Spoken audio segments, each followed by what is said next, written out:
마테오가 전한 거룩한 복음입니다.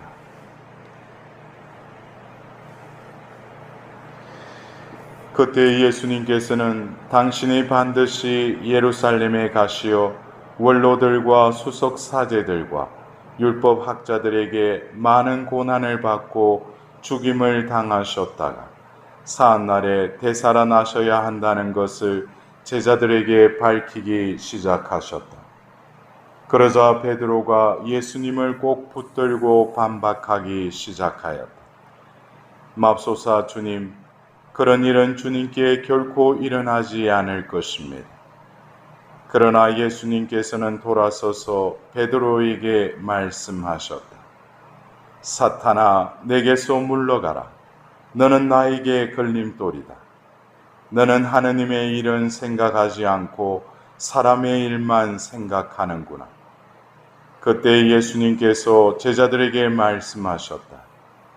누구든지 내 뒤를 따라오려면 자신을 버리고 제 십자가를 지고 나를 따라야 한다.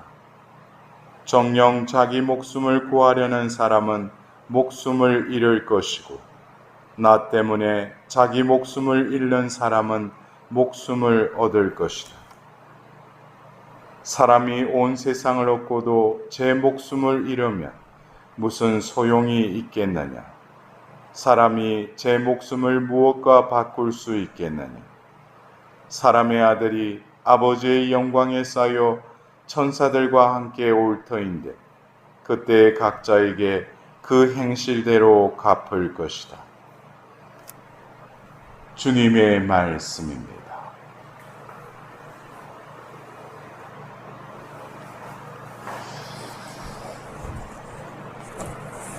우리는 지난주 연중 제21주일 그 복음의 말씀, 이 16장의 전반부의 그 말씀을 들었습니다. 예수님께서 사람들이 나를 누구라고 하느냐? 그리고 이어서 그 제자들에게 너희는 나를 누구라고 하느냐? 하자 베드로가 당신은 살아계신 하나님의 아들 그리스도이십니다.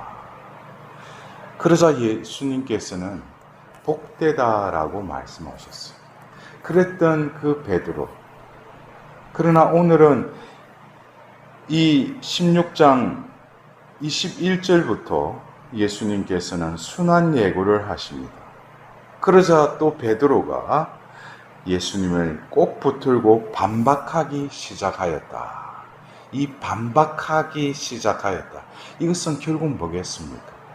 예수님께서 이루시려고 하는 하나님 뜻과 대치되는 베드로의 뜻을 내세우기 시작했다. 어떻게 보면은 하나님의 그 영감을 받고 예수 그리스도의 정체성에 대해서 고백을 했을 때 복되다라고 예수님께서 그에게 축복해 주셨는데 오늘 예수님께서는 조금 전에 그 복된 베드로에게 사탄아 내게서 물러가라 라고 말씀하십니다. 어떻게 보면은 어떻게 그 짧은 순간에 복된 자가 됐다가 또 사탄의 그 역할을 하는지, 이것은 어쩌면 우리의 삶에 있어서도 우리가 기도를 하고 또 피정을 하면서 하나님의 은총을 받았을 때 마냥 기쁘고 행복했던 그 순간이 어느새 사람들에게 손가락질하고 어떻게 보면은 내가 해서는 안 될 어떤 행동을 되풀이하는 나의 모습. 왜 나에게 이러한 악순환이 계속되는가? 생각으로는 하나님을 따르겠다고 했지만 막상 살아가는 나의 모습은 하나님을 따르기보다는 나를 따르고 있는 그 모습을 바라보게 됩니다. 어쩌면 오늘 우리는 이 예수님께서 베드로에게 사탄아 물러가라, 내게서 물러가라 하면서 너는 나에게 걸림돌이다 그랬어요. 여러분들 그래요? 우리가 예수님께서 바로 베드로라는 그 반석 위에 교회를 세우겠다고 했어요. 이 반석, 그 교회의 그 디딤돌이죠. 그러나 오늘 예수님께서는 베드로에게 또 걸림돌이라고 해요. 그래서 우리는 이 상반된 복되다 라고 축복을 받았던 그 베드로, 또 한편으로는 사탄아 물러가라 하고 또 저주에 가까운 그런 말을 듣는 베드로, 또 베드로의 그 믿음의 반석이라고 했던 것이 또 이제 걸림돌이라고 말씀하십니다. 그래서 이런 그 베드로에게 이 상반된 이 반응과 더불어서 그의 마음속에서 일어나는 여러 가지 그 움직임들을 바라볼 때 우리는 하나님께 복된 자로서 살아가는 경우도 있지만 또 하나님의 뜻을 거스르는, 또 하나님의 걸림돌이 되는 그런 삶을 살아가는 것이 어떻게 보면은 이 현실의 문제이기도 합니다.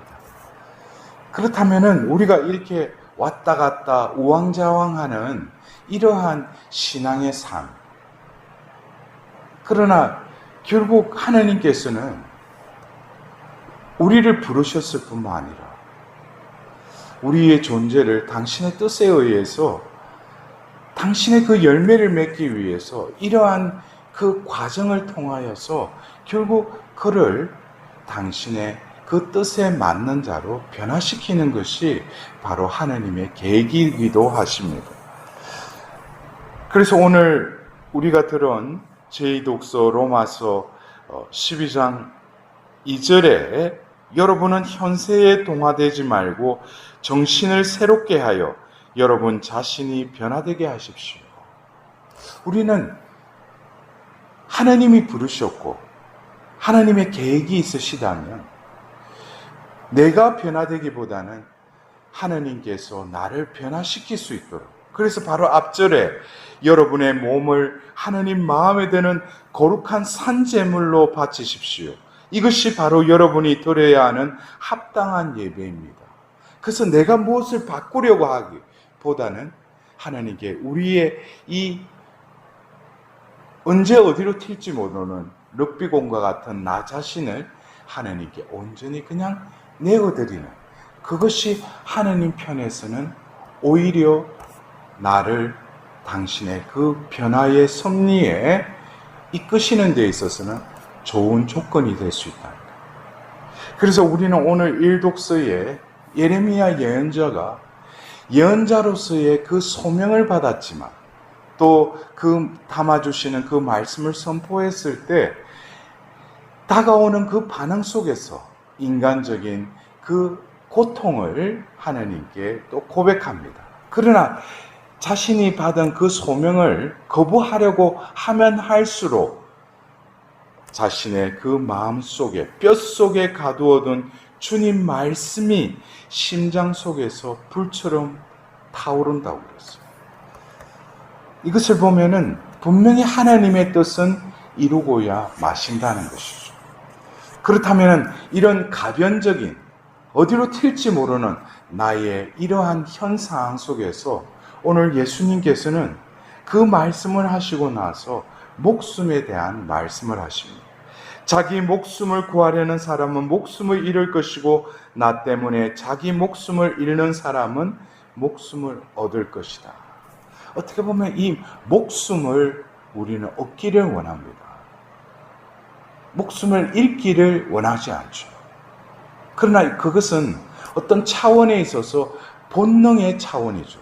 내가 생존의 본능에 의해서 내가 살려고 하고 목숨을 부지하려고 하고 목숨을 또 지탱하려고 하는, 이것은 본능의 차원입니다. 그런데 예수님께서는 나 때문에 자기 목숨을 잃는 사람은 목숨을 얻을 것이다. 이것은 본능의 차원을 거스르는 것이죠.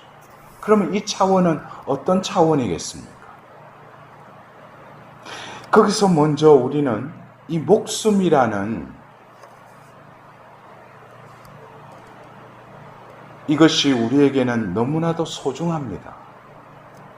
나의 존재가 살아 숨쉬고 하나님 앞에 서기 위해서는 이 목숨이 부지해야 되겠죠. 그러나 이 목숨은 하나님 보실 때는 이 목숨은 두 차원이 있죠. 하나님 보실 때 있어서는 분명히 나는 살아있다라고 생각하지만 하나님 앞에서는 죽어있는 그 목숨은 바로 육적인 목숨일 것입니다. 육적인 목숨은 결국 숨이 끊어지면 그때부터 썩어서 냄새를 풍기는 재와도 같은 그 목숨이죠.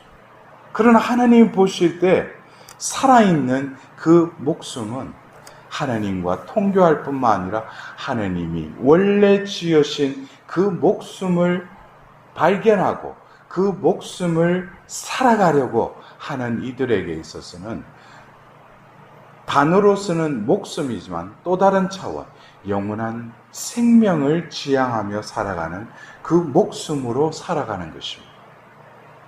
우리가 지내고 있는 이 9월은 또 순교자 성월이기도 합니다. 그 순교자들이 왜 자신의 목숨을 내어 던지면서도 그 신앙을 증거하려고 했던가?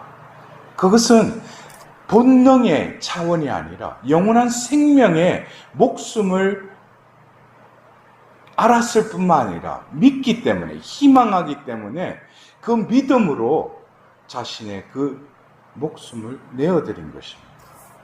뭐 때문에? 바로 예수 그리스도를 위해서. 그래서 우리는 이 순교자 성월의 순교자를 바라보면서 목숨이라는 게 나는 과연 내가 생각하고 내가 정의 내리고 내가 살려고 하는 목숨은 어떤 차원의 목숨인가? 그렇다면 우리가 성경에서 이 목숨은 결국 생명을 주신 하느님께 있다라는 것이 바로 성경의 창세기에 나와 있죠. 왜냐하면 내가 이 목숨의 주인이라고 그러지만은 그 목숨이 목숨이게끔 한 것은 바로 하나님이시다는 거예요. 그래서 우리는 창조주 하나님을 믿습니다. 내가 있기 전에 창조하신 그분이 계셨기에 나라는 이 존재가 있음을 또한 믿는 것입니다.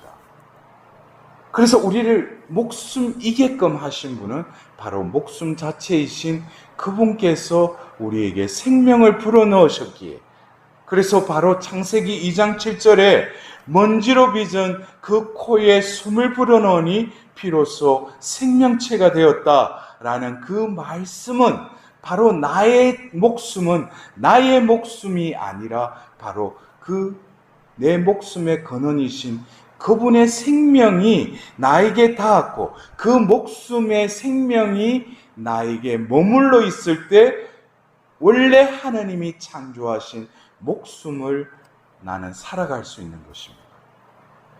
그러나 결국 이 하나님의 생명이 담겨진 목숨은 죄로 인해서 하나님의 생명은 어디로 가버리고 나의 목숨으로 전락해 버린 것입니다. 나의 목숨을 살기 위해서 이제는 본능의 차원에서 이 목숨을 부지하고 유지하기 위해서 살기 위해 급급한 삶으로 타락해 버린 것입니다. 그러나 바로 그 목숨을 되찾기 위해서 원래 하나님께서 부여하신 그 영원한 그 생명을 담고 있는 그 목숨을 회복시키기 위해서 하나님이시며 또 인간의 육을 취하셔서 그 목숨을 살리기 위해 그 죄를 처이시기 위해 예수님께서는 오늘 복음에 그 순환 예고를 했듯이 죄를 이기기 위해서 바로 그 순환과 죽음의 길로 나아가시지만 그것을 이해하지 못하는 그 베드로는 예수님께 걸림돌이 되고 마는 것입니다. 결국 예수님께서는 그 목숨을 되찾아 주시기 위해서 바로 창조 때 그 목숨을 회복하기 위해 우리에게 아버지와 아들의 영인 당신의 영을 우리에게 보내셨고 우리는 그 성령을 우리 안에 모시게 되었습니다. 이것은 바로 창조 때 그 목숨을 회복시켜 주신 것입니다. 우리는 바로 그리스도를 닮기 위해서는 하느님이시며 또 사람이신 그 그리스도와 같이 우리는 인성을 지녔지만 우리 안에 계신 그리스도의 그 생명이 우리를 재촉하고 예레미야가 그 말씀으로 심장이 터질 것 같은 그 열정이 불타올랐듯이 그리스도인인 우리들은 바로 영원한 생명, 하나님의 생명을 지닌 자라는 것을 우리는 분명히 깨달아야 할 것입니다.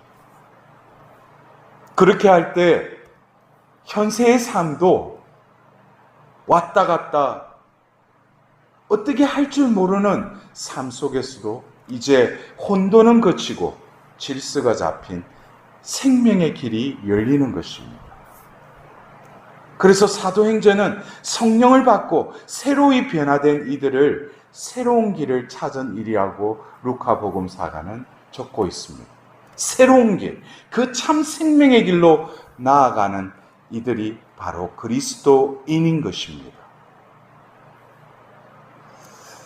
우리가 어쩌면 이 세속에 살면서